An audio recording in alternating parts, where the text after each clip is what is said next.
Добрый день, всем здравствуйте! Сегодня из вот таких заготовочек восьмерки будем делать усиленные шпилечки. С одной стороны М8 шаг 1, с другой стороны проточим до М6 шаг 1 резьба. Это крепление постели для распредвала.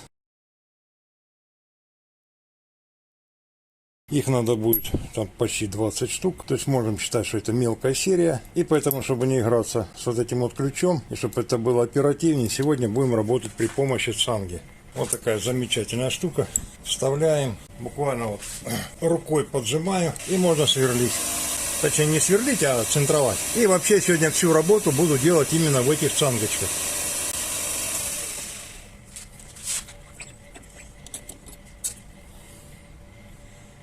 Ну, вот такое отверстие.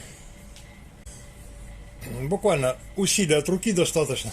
Заготовки нарезал шлифмашинкой, не стал станочек мучить. И вообще, ребят, при работе на этих хоббийных станочках, операция отрезания вам... неужели у вас нету дома ножовки, шлифмашинки с отрезным кругом? Элементарно зубило хотя бы. Отрезали заготовки в размер и потом работаете. И не надо вам будет играться с отрезными резцами. Да, бывают какие-то операции, когда отрезной резечек необходим. Но не всегда и не везде.